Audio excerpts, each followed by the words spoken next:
રસોઈમાં મમ્મી કિચનમાં તમારું સ્વાગત છે। આજે આપણે ઉત્તાપા બનાવવાના છે। તેના માટે આપણે 3 વાટકી ચોખા, 1 વાટકી અડદની દાળ અને સૂકી મેથી તે રાત્રે પલાળી દીધું છે અને અત્યારે આપણે મિક્સરમાં ક્રશ કરી નાખી અને 1 વાટકી છાશ લેવાની અને જોતું પાણી લેવાનું।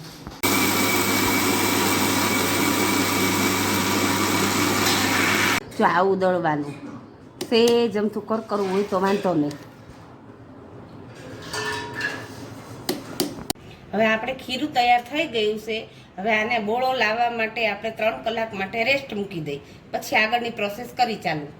ઉત્તપા બનાવવા માટે આપણે ડુંગળી ઝીણી ઝીણી સમારી લીધી છે, ઝીણા ટમેટા સમારી લીધા છે, ઝીણા મરચાં સુધારી લીધા છે, લસણની પેસ્ટ બનાવી છે, કોથમરી છે અને ઉપર છાંટવા માટે મીઠું, મસાલો, ધાણા જીરું અને ઘી। હવે આપણે ઉત્તપા બનાવી નાખીએ। હવે આપણે ઉત્તાપા બનાવવાના છે। ઉત્તાપા માટે આપણે ખીરું તૈયાર થઈ ગયું છે। હવે આપણે ઉત્તાપા બનાવી નાખીએ।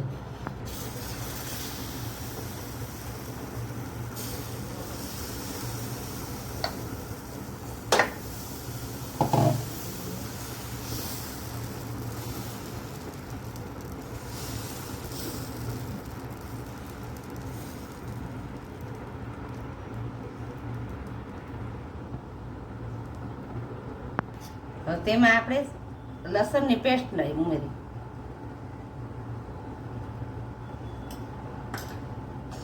હવે તેમાં આપણે ડુંગળી પણ એડ કરી દઈએ।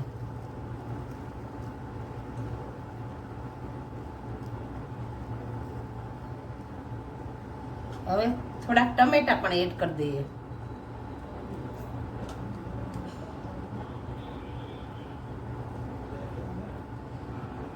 થોડી કોથમરી પણ એડ કરી દઈએ।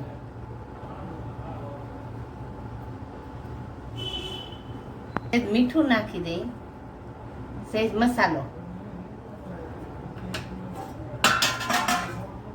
પણ એડ કરી દઈએ।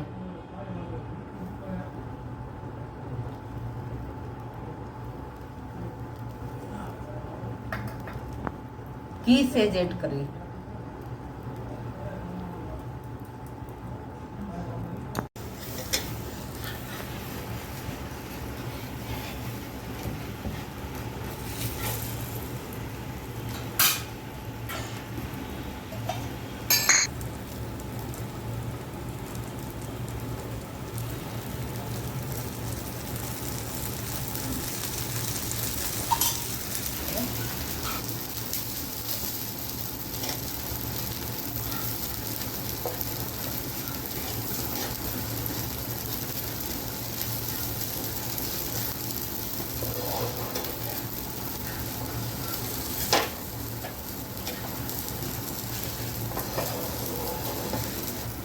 આપણે તાવઠા વડે થોડુંક બેસાડીએ।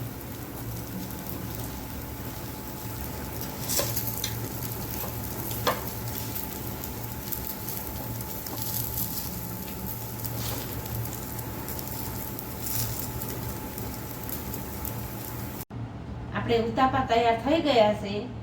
સંભાર છે અને ટોપરાની ચટણી છે। જો તમને અમારી રેસીપી પસંદ આવી હોય તો અમારી ચેનલને તમે સબસ્ક્રાઈબ કરજો।